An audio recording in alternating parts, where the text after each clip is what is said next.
আমাদের জীবনে বেঁচে থাকতে হলে টাকার প্রয়োজন অপরিহার্য।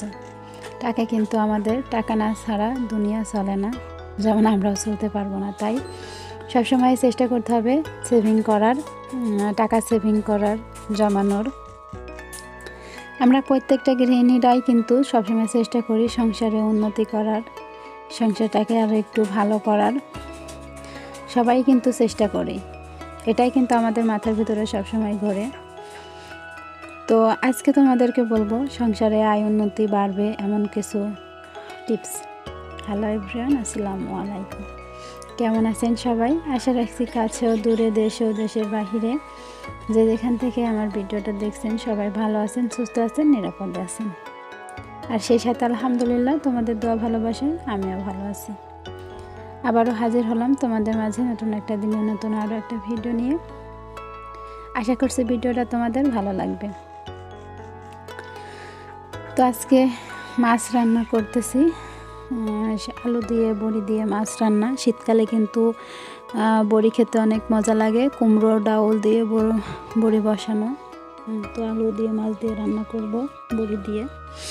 তোমাদের বড়ি খেতে শীতকালে কেমন লাগে কমেন্টস করে জানিও। প্রথমে তো বলবো ধৈর্য ধরে থাকতে হবে, ধৈর্য ধরে কাজ করতে হবে। একটা আশা নিয়ে কাজ করতে হবে যে আমি এই আশাটা পূরণ করব, যত কষ্ট করতে করেই হোক না কেন। সংসারে উন্নতি করতে হলে কিন্তু আগে কষ্ট করা লাগবে, যে না আমি কষ্ট করে এই কাজটা করব, এই জিনিসটা করব। তো তুমি যদি কষ্ট করতে পারো তাহলে কিন্তু জীবনে উন্নতি করতে পারবে, সফলতা আসবে। পরিশ্রম করো, পরিশ্রম পৃথিবীর সবাই বেমানি করলেও পরিশ্রম কখনো বেমানি করে না। যে যত পরিশ্রম করবে সে তার তত ফল পাবে।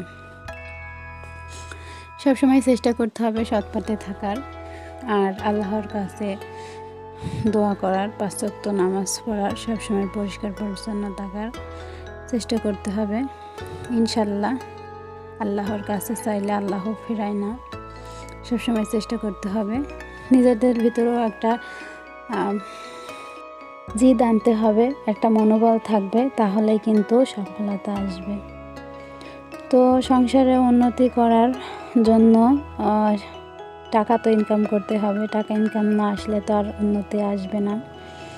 তো সেই টাকা ইনকাম করে নিয়ে এসে 5 টাকা ইনকাম হলে 2 টাকা রাখতে হবে আর 3 টাকা খাইতে হবে।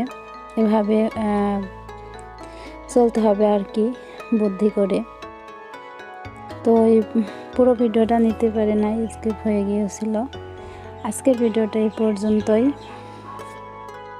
সবাই ভালো থাকবেন, সুস্থ থাকবেন। দেখা হবে পরবর্তী কোনো ভিডিওতে। এখানে রান্নাটা প্রায় হয়ে এসেছে, আমি এখন নামিয়ে নেব। আল্লাহ হাফেজ। এই থাক।